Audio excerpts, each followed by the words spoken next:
Pensioners को क्या उम्मीदें हैं इस वेतन आयोग से? अभी हम लोगों ने 3 दिन पहले ही पेंशनर्स एसोसिएशन जो है रेलवे की, उनके साथ बैठक की। जी। तो बहुत सारी समस्याएं हैं। एक तो सबसे बड़ा जो वहाँ पर जो समस्या है कि वो फिक्स मेडिकल अलाउंस है, बहुत कम है। तो मतलब 1000 रुपये फिक्स मेडिकल अलाउंस है। अभी 3000 की बातचीत चल रही थी। अब आप सोचिए, जहाँ अस्पताल नहीं है, बुढ़ापे पर सबसे ज़्यादा ट्रीटमेंट की ज़रूरत होती है, सबसे ज़्यादा जो पैसा खर्च होता है वो स्वास्थ्य की चीज़ों पे ही खर्च होता है। जी। और अगर आज की डेट में जहाँ हॉस्पिटल नहीं, अगर वो दिल्ली आएगा तो उसको 3000 तो आने में चाहिए, 3000 जाने में चाहिए। तो फिक्स मेडिकल अलाउंस कम से कम 20,000 रुपये किए जाने की आज की डेट में ज़रूरत है। और जहाँ व्यवस्था हो सकती है उन हॉस्पिटल्स को पैनल में ले सरकार, ताकि लोगों को बेहतर ट्रीटमेंट मिल सके। आयुष्मान भारत भी देखिए एक अच्छी पहल है सरकार की। तो आयुष्मान भारत के तहत जो बेहतर से बेहतर हॉस्पिटल्स हैं उनको पैनलाइज करे और उनको CGHS पैनल के तहत पैनलाइज करके उनको ट्रीटमेंट अपने जो रिटायर्ड कर्मचारी हैं उनको दिलाने की सुविधा दे सरकार। तो ये रिटायर्ड कर्मचारियों को दिक्कत आ रही है या हाँ, कर्मचारियों को भी दिक्कत आ रही है? नहीं, इसकी ये तो दिक्कत, अब किसी की पोस्टिंग मान लीजिए वहाँ हो गई असम के कहीं बॉर्डर पे, वहाँ सेंट्रल गवर्नमेंट के कोई हॉस्पिटल नहीं है, हॉस्पिटल ही नहीं है वहाँ, तो वहाँ भी ये दिक्कत है। उनको CGHS की सुविधा ही नहीं मिलती। उनको सुविधा के नाम पे सरकार फिक्स मेडिकल अलाउंस देती है 1000 रुपये का, वो तो नाकाफ़ी है एकदम। 650 रुपये तो हमसे लेती है सरकार, तो 1000-2000 रुपये में होता क्या है। तो कम से कम आज की डेट में भी अगर उन्हें 10 से 15,000 रुपये अगर मिल रहे होते फिक्स मेडिकल अलाउंस के, तो एक मैं कहता कि एक ठीक ठाक काम हो सकता था। अभी उसको 8वें पे कमीशन में कम से कम भी 20,000 के आसपास करने की ज़रूरत है उसको। उसमें केपिंग कर दे कि कर्मचारी है जो 25 से 35 साल के बीच की उम्र का है उसे 10,000 देगी, फिर 35 साल से ऊपर की उम्र का है तो उसे इतना देगी, फिर उससे ऊपर का है, रिटायरमेंट के आसपास का है तो उसका मतलब 20,000 रुपये के आसपास। तो इस तरीके से कैपिंग बना सकती है सरकार, क्योंकि एज जैसे जैसे बढ़ती है तो इस तरह की ज़रूरतें बढ़ती जाती हैं। तो हम उम्मीद करें कि मतलब 20,000 के लिए भाई 1,000 है जी, एक बहुत बड़ा गैप है, बहुत बड़ा गैप है। आप बताइए कि 1,000 रुपये फिक्स मेडिकल अलाउंस के नाम पर क्या आपको लगता है जस्टिफाइड हो सकता है? बिल्कुल। 650 रुपये तो हम कटवा रहे हैं उसको, उस बेनिफिट को लेने के लिए। तो मतलब कम से कम 10,000 रुपये तो उसे आज की डेट में मिलना चाहिए फिक्स मेडिकल अलाउंस। ये तय कब हुआ था जो 1,000 मिल रहा है? देखिए ये 7th पे कमीशन में तय हुआ, उसके बाद इम्प्लीमेंट हुआ, काफ़ी बाद में इम्प्लीमेंट हुआ। उसके पहले फिक्स मेडिकल अलाउंस और भी कम रहा होगा, वो मुझे जानकारी अभी नहीं है कि फिक्स मेडिकल अलाउंस पहले कितना था, लेकिन अभी जो है वो नाकाफ़ी है।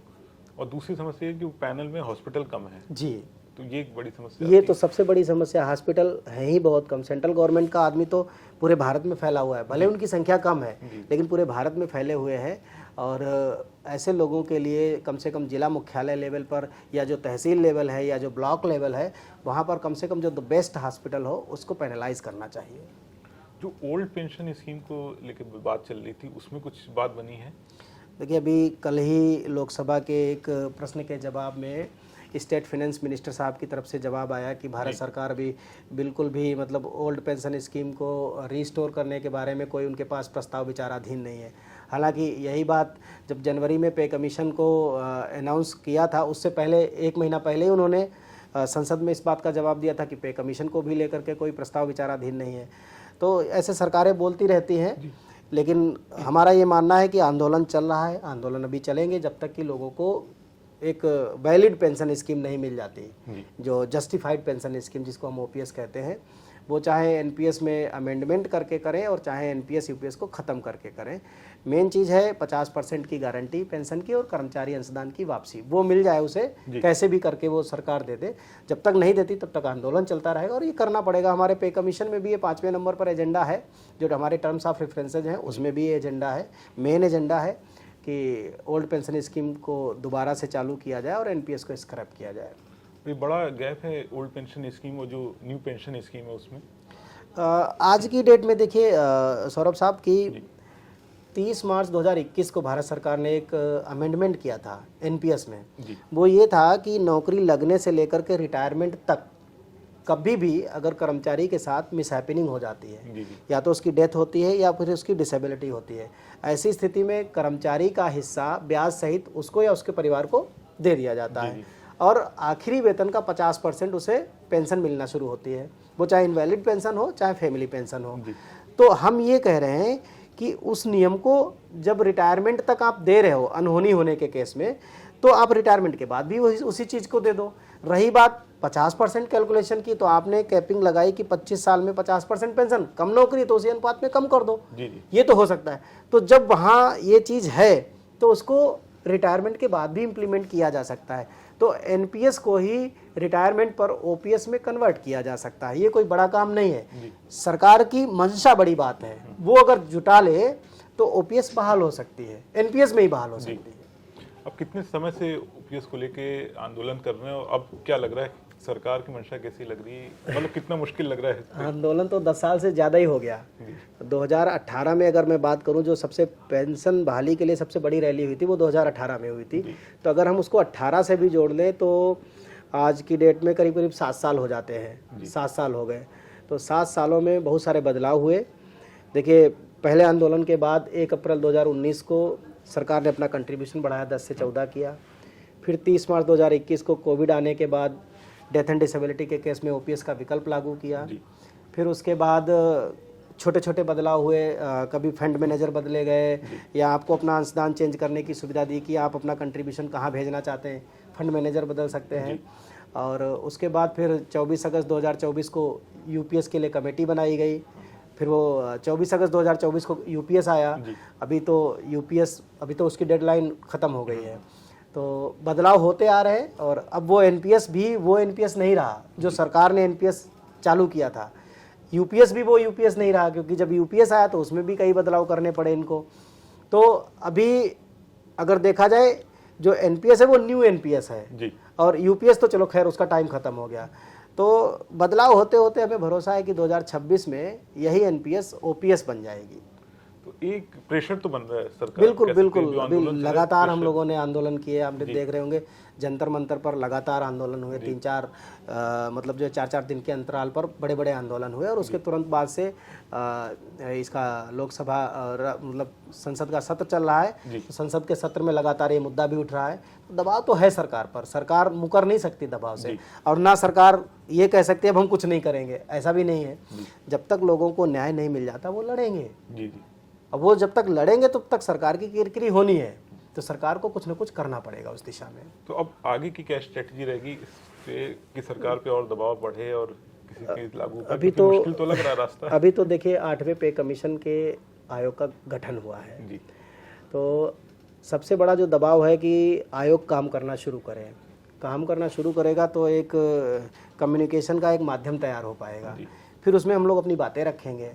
तो उसमें चूंकि ओपीएस का भी मुद्दा है, ऐसा नहीं कि उसके लिए कुछ अलग से कोई व्यवस्था है। तो ओपीएस भी उसमें से चूंकि एक मुद्दा है, तो हमें भरोसा है कि 8वें पे कमीशन के साथ जब बैठकें होंगी, जब उनके साथ विचार विमर्श होंगे, जब हम लोग अपनी बातों को रखेंगे, तो पूरा भरोसा है कि एक बेहतर फिटमेंट फैक्टर के साथ साथ ओल्ड पेंशन स्कीम की किसी न किसी सूरत में वापसी होगी।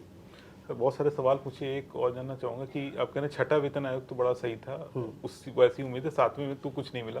अगर 8वां वेतन आयोग ऐसा नहीं आता जैसी उम्मीद की जा रही, तो क्या एक आवाज उठाई जाएगी? नहीं, आवाज इस बार बाद में नहीं, आवाज पहले से ही उठेगी। आंदोलन की शुरुआत तो आपने देखा नवंबर में हमने लोगों ने आंदोलन किए। और अभी चूंकि सत्र चल रहा है संसद का, तो संसद का सत्र चला, जैसे संसद का सत्र खत्म होगा तो हम लोग सरकार को एक फिर से ज्ञापन देंगे, एक बड़ी बैठक करेंगे या फिर एक मतलब जो है बड़ा सम्मेलन करेंगे। उस सम्मेलन के बिहाफ पर सरकार को एक बार फिर से ज्ञापन देंगे कि पे कमीशन की बैठकें टाइम से शुरू हों, जल्दी जल्दी काम हो इस मामले में।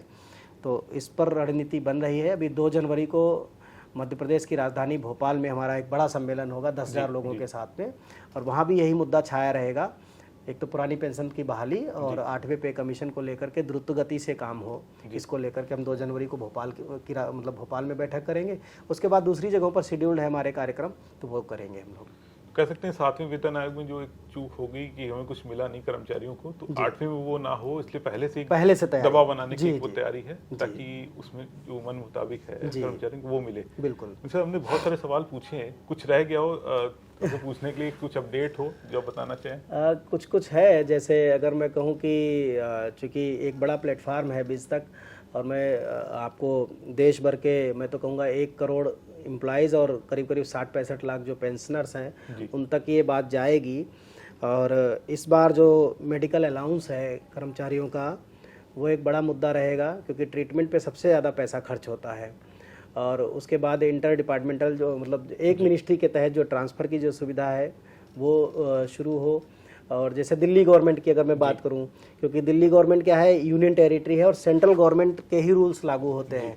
यहाँ डीजीएचएस जैसी पॉलिसी है, दिल्ली गवर्नमेंट हेल्थ स्कीम है, तो डीजीएचएस मतलब दिल्ली गवर्नमेंट से रिटायर होने वाले कर्मचारियों को सीजीएचएस और डीजीएचएस दोनों का विकल्प मिलना चाहिए। जो जिस विकल्प को लेना चाहे रिटायरमेंट के बाद वो ले, और कहीं भी अपने होम टाउन में जा करके अपना ट्रीटमेंट ले, जबरन उसको दिल्ली में रहना ना पड़े। तो ये हो। और शिक्षकों के लिए है, जैसे बिहार में अगर मैं बात करूं कि बिहार के कर्मचारियों को 25,000 रुपये से शुरुआत करनी पड़ती है, जबकि सेंट्रल गवर्नमेंट का अगर प्राइमरी का टीचर है तो वो 35,400 उसका बेसिक सैलरी है। तो इस तरह की जो एनोमलीज हैं, एक भारत श्रेष्ठ भारत हम कहते हैं, तो वो एक भारत श्रेष्ठ भारत तभी बनेगा जब एक जैसा एम्प्लॉय, एक जैसे पद पे काम करने वाला का सैलरी स्ट्रक्चर एक जैसा होगा। वो चाहे वेस्ट बंगाल का हो, चाहे बिहार का हो, चाहे यूपी का हो, चाहे सेंट्रल गवर्नमेंट का हो।